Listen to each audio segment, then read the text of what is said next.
The mainstream media, whether on the left or the right, and I don't think any of them are on the left, CNN and MSNBC at best can be considered maybe center or somewhat right of center. But what's interesting is they always correct or try to give context whenever Democrats or progressives say something that's on the border or something that has that could be given more context. They generally do it to not leave the space open. But with Republicans, they give them a pass in stating things.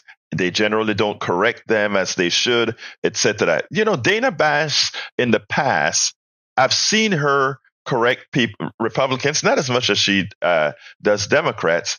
But this one here with Senator Tim Scott from South Carolina, I think is one of the worst interviews given, because not only did she allow him to misinform in MAGA manner, but she also gave him a long platform, free media, to put out lies, misinformation, etc., both about what Jewish students are going through on college campuses, and specifically about President Biden's mental state. She allowed it, and in fact, at one point, justified the statement. Check this out, and then we'll take it on the other side. The reality is that, just using this case as an example, it's not two tiers if you have the Justice Department, which is the Justice Department, as Joe Biden is currently president, also going in to get classified documents into his house. And what I really am asking you about is the language being used, which is misleading. People like Steve Bannon called this an assassination attempt. Doesn't that kind of language concern you? Well, I will simply say that watching the treatment of Joe Biden by the justice system, when they have found him unable to stand before a jury of his peers because he's too old, frankly, and his memory is shot. That is not the kind of simple, fair justice system that Americans expect. So it is very difficult to see this justice system currently playing out where it is fair to both Donald Trump and Republicans, as we've seen the kid gloves and the insulation around Joe Biden and his family. We all want fairness without any question, especially when Lady Justice should wear a blindfold, but we don't see that playing out, Dana. Yeah, you're referring to Robert Hur and his report. That was one reason why they didn't prosecute. There were other reasons why they said they didn't prosecute Joe Biden. A big one, though. Well, okay. And I just want to, one last time, what I'm asking you about is rhetoric that could end up dangerous, and you keep answering about Joe Biden. So is there anything you want to talk about with regard to that rhetoric? Well, the rhetoric that really concerns me is not coming out of emails. They're coming on college campuses when we're seeing the actual physical violence against our Jewish students playing out. What we're seeing is anti-Semitism spreading. We're seeing the spreading of hate. We're not having to figure out what's going to happen. We're actually seeing violence on college campuses.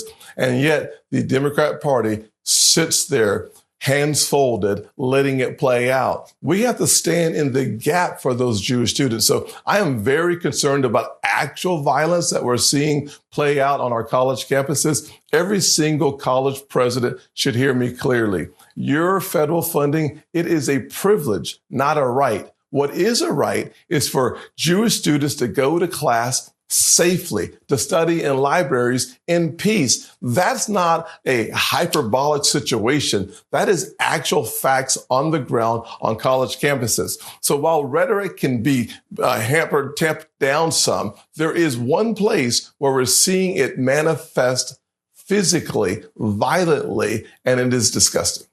I want to turn to one of the important aspects of the media is to bring information in, be a arbiter of that information for the public whom you serve, and make sure that those who are providing that information do not mislead the audience.